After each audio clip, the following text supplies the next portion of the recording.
Good day everyone. Ipakita lang natin yung unit na pinagawa sa atin ni Sir from Cagayan de Oro City. Novbridge SSP5 6.0.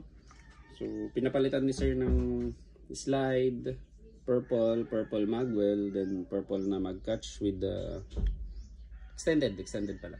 Then grip screw na rainbow. Bagay naman.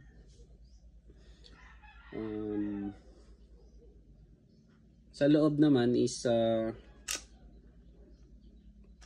pinapalitan ni Sir yung muzzle spring ng AIP 140%.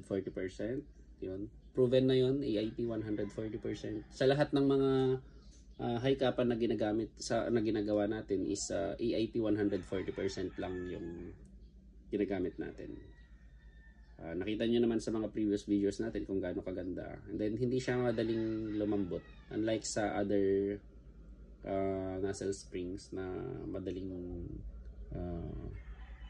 mag-soften. So pinaayos din pala ni Sir yung BB ramp ng chamber para hindi laging magbe-bend yung BB pusher ng nozzle. And then nagpalagay din si Sir ng vector optics na saan ba? Makita. So yan.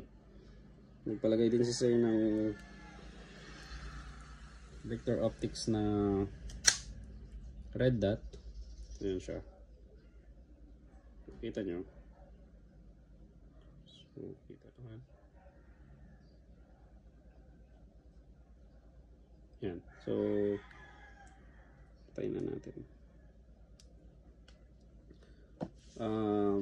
Para maikabit ito, kailangan nyo tanggalin yung cover dito and then kailangan nyo ng red dot plate. So yung red dot plate na nilagay natin dito is universal. Hindi natin ginamit yung red dot plate na Novbridge brand kasi kapag yun ang ginamit nyo, yung red dot plate na Novbridge brand is ang mailalagay nyo lang na red dot is yung Novbridge lang. So, hindi kayo makakapaglagay ng other brands ng RMR red dot. So, yun lang. At isa pa pala yung trigger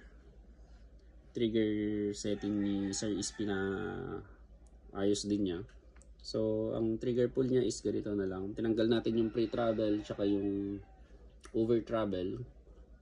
So, ayan. Ito. So, yun na lang siya.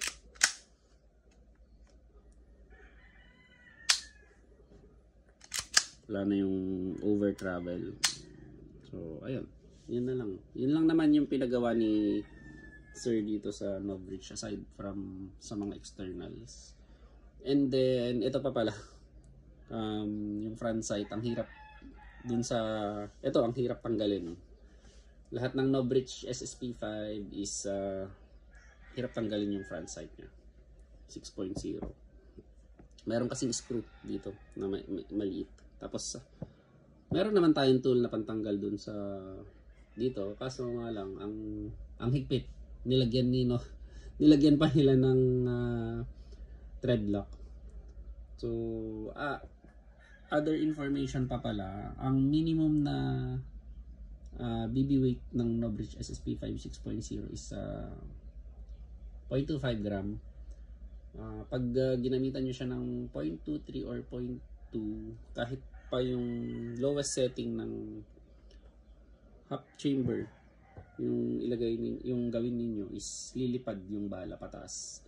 So I suggest 0.25 ang gamitin nyo. Hindi ko lang alam kung applicable yun sa Novbridge na mas maikse, yung 4.3 or yung 5.1. Kasi sa 6.0 talagang medyo malakas talaga yung FPS niya out of the box. Tsaka yung half rubber pala, hindi sa FPS yun, yung lumilipad yung bala. Sa half rubber, matigas kasi yung half rubber ni Novbridge SSP5.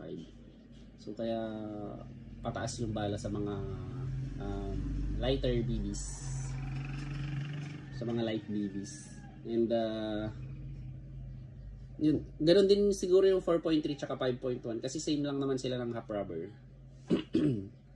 Pero kung gusto nyong mas magaan na bibis ang gamitin nyo, 0.2 or 0.23, palitan nyo yung half rubber. Yun. Yun lang naman mga sir, ang pinagawa ni sir dito sa unit niya. Wala naman ng other one. Novritsch SSP5 6.0 or SSP5 4.3 5.1. Marami kaming mga internal parts. Replacement parts. Yun dun sa may sear, ganon. Sa inner chassis, nacelle. Yun. Madami kami. So, ayan. Thank you very much sir from Cagayan de Oro City.